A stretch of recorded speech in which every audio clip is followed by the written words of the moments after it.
বন্ধুরা নমস্কার। বিষয় মাতামাতি। বন্ধুরা, একটি প্রচলিত কথা আছে এরকম: বন্যেরা বনে সুন্দর, শিশুরা মাতৃক্রোড়ে। অর্থাৎ কি না, প্রত্যেকটি বস্তু এবং মানুষের, আমরা যারা প্রকৃতিতে বসবাস করি, তার একটা নির্দিষ্ট জায়গা আছে। সেই জায়গায় সে সুন্দরভাবে প্রস্ফুটিত হয়, তার আপন সত্তাটি সেখানে স্বাধীনভাবে বিকশিত হয়। সেটি যদি আমরা করতে না দিই, ওই ঠিক কীরকম হয় জানেন তো, কিলিয়ে কাঁঠাল পাকানো বলে, ঠিক ওই রকম হয়ে যায়। তার মধ্যে স্বাদ কিংবা বাস কিছুই থাকে না। বন্ধুরা, আমাদের জীবনে আমরা এটি মেনে চলি না বলে কি হয়, অনেক সাধ্য সাধনা করে, খাটাখাটনি করে হয়তো জন্মসূত্রে বা সাধনার মাধ্যমে জীবনে কোনো একটা গুণের অধিকারী হলাম। তারপর সেটা যখন মানুষের গোচরে এলো, তখন মানুষ ধন্য ধন্য করতে থাকে, মুগ্ধ হয়ে যায় সেই প্রতিভা দেখে। এবং তখন মানুষ চেষ্টা করে সেই উন্মাদনায় তাকে বরণ করে নিতে। এইটি হলো আমাদের জীবনে চরমতম অবস্থা। স্বামী বিবেকানন্দকে ওই শিকাগো ধর্ম মহাসভায় সম্ভবত দর্শক আসনে ভগবানই বসেছিলেন, যখন সেই মানুষজন তার বক্তৃতা শেষে তাকে একটু ছোঁয়ার জন্য, কাছ থেকে দেখবার জন্য যখন উন্মত্ত হয়ে উঠলেন, যেমন মহামানবটি একটু চোখের দেখা দেখিনি, তখন সেই বৃদ্ধ কিংবা বৃদ্ধা মানুষটি এরকম স্বগতোক্তি করেছিলেন, এইবার বিবেকানন্দ পরীক্ষা হবে, যদি এই পরীক্ষায় তুমি উত্তীর্ণ হয়ে যাও, তখন জেনে নিও তুমি ভগবান। ঠিক তেমনই মানুষের যখন সেই কষ্টার্জিত, সাধনার্জিত, যখন সেই তার যে ট্যালেন্ট মানব গোচরে আসে, তখন তারা ধন্য ধন্য হয়ে উঠে তার এরকম প্রশস্তি করতে থাকে। ওই সময়টা হলো আমাদের জীবনের চরম পরীক্ষা।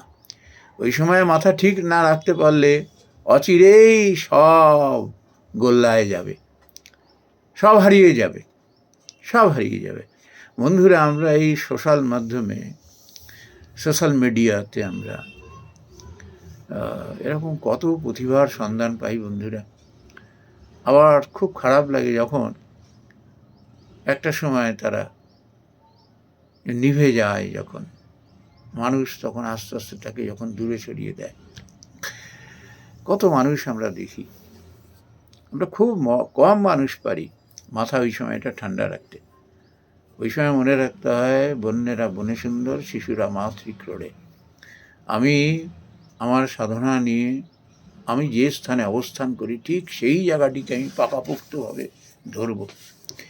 আমি অন্যকে কাঁদাবো, কিন্তু নিজে এতটুকু চোখের জল ফেলবো না।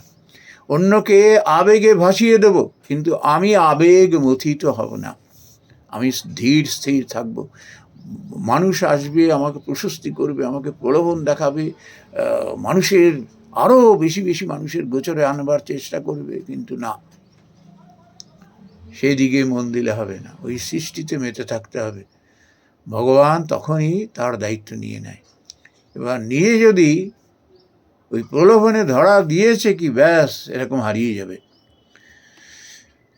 যাবে সে, এতে কোনো ভুল নেই। ওই জন্য ওই সময়টা মাথা ঠান্ডা রাখতে হয়। কে দিয়েছেন? তার প্রতিভার উন্মেষ ঘটিয়েছেন তো তিনি, উপরওয়ালা। তিনি এবার পরীক্ষা নিচ্ছেন, দেখি তুমি কি করে মাথা ঠান্ডা রাখতে পারো, মাথা ঠিক রাখতে পারো। তখন নিজেকে খুব সংগোপনে রাখতে হয়। সাধনা তখনই পাকাপোক্ত হয় বনে মনে কোণে। এটি ঠাকুর শ্রী রামকৃষ্ণ পরমহংসদেবের পরামর্শ। তুমি যদি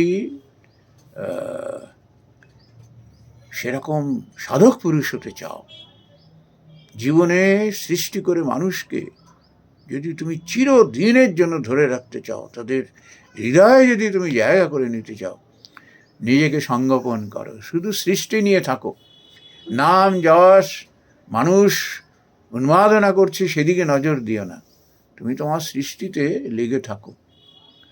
ভগবানই করাচ্ছেন, ভগবান ওই সময় একটা চরম পরীক্ষা, ভগবানের উপর নিজেকে you surrender yourself unto the holy feet of God, absolutely। তাকে সব সময় তার কাছে প্রার্থনা করতে হয়, তার শরণ নিতে হয়, আমাকে রক্ষা করো, এই পরীক্ষা থেকে আমাকে রক্ষা করো, আমি যেন উত্তীর্ণ হয়ে যাই। মানুষের এই উন্মাদনা, মানুষের এই প্রশস্তি আমাকে যেন প্রলোভিত না করে, আমি আমার যেন সৃষ্টি নিয়ে ঠিক আমার জায়গাটিতে আমি যেন ঠিকভাবে অবস্থান করতে পারি, তাহলে পরে এই মানুষ কখনো হারিয়ে যায় না। ওই জন্য ঠাকুরের ওই কথাটি মনে রাখতে হয়, সাধনা করো বনে মনে কোণে। যদি চিরকাল মানুষের হৃদয়ে জায়গা করে নিতে চাও, সাধনায় পবিত্র থাকো, সাধনায় মেতে থাকো, তাহলেই তোমার জীবন সার্থক হবে। নমস্কার বন্ধুরা।